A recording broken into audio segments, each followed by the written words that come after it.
మన సిఎంఆర్ జ్యువెలరీలో శ్రావణ స్వర్ణోత్సవం అన్ని రకాల 22 క్యారెట్ హాల్మార్క్ బంగారు ఆభరణాలపై గ్రాముకు 888 రూపాయల వరకు తగ్గింపు.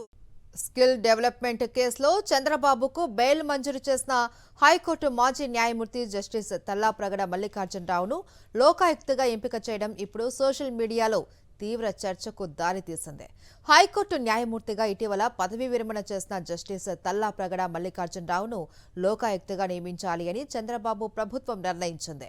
ముఖ్యమంత్రి చంద్రబాబు నాయుడు అధ్యక్షతన సచివాలయంలో జరిగిన సెలక్షన్ కమిటీలో ఈ మేరకు నిర్ణయం తీసుకున్నారు. త్వరలో జస్టిస్ మల్లికార్జునరావు నియామకానికి సంబంధించిన అధికారిక ఉత్తర్వులు వెలువడనున్నాయి. వాస్తవానికి లోకాయుక్త ఎంపిక హైకోర్టు ప్రధాన న్యాయమూర్తి సిఫారసుతో జరుగుతోంది. గత వైఎస్ఆర్సీపీ ప్రభుత్వ హయాంలో లోకాయుక్తగా నియమితులైన జస్టిస్ పి లక్ష్మణరెడ్డి 2024 సెప్టెంబర్లో పదవీ విరమణ చేశారు. అప్పటి నుంచి చంద్రబాబు ప్రభుత్వం లోకాయుక్త నియామకాన్ని వాయిదా వేస్తూ వచ్చింది. నిజానికి హైకోర్టు ప్రధాన న్యాయమూర్తి ఒక విశ్రాంత తాత్కాలిక ప్రధాన న్యాయమూర్తి పేరును 2024లో లోకాయుక్త పదవికి సిఫారసు చేశారు. అయితే ఈ సిఫారసును చంద్రబాబు పక్కన పడేశారు. సదరు విశ్రాంత ఏసీజీకి లోకాయుక్త పదవిని ఇవ్వడం వల్ల ఆ పదవికి ఆయన వన్నె తెస్తారు అని చంద్రబాబుకు కొందరు సూచించినా ఆయన పట్టించుకోలేదు. ఇదిలా ఉంటే ప్రధాన న్యాయమూర్తి సిఫారసును కాదు అని ముందుకు వెళ్లడం చట్ట ప్రకారం సాధ్యం కాకపోవడంతో ఏకంగా లోకాయుక్త చట్టానికే సవరణలు చేశారు. ప్రధాన న్యాయమూర్తితో సంప్రదించకుండానే లోకాయుక్తను నియమించేలా చట్టాన్ని సవరించారు.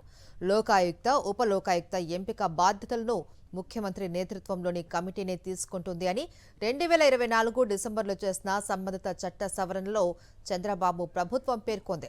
ఈ కమిటీలో ముఖ్యమంత్రి, అసెంబ్లీ స్పీకర్, మండలి చైర్మన్, హోంమంత్రి, ప్రతిపక్ష నేత ఉంటారు. అయితే శాసనసభలో ప్రతిపక్ష నేత ఎవరూ లేకుంటే మిగిలిన నలుగురే నిర్ణయం తీసుకోవచ్చు అని చట్ట సవరణలో పేర్కొంది.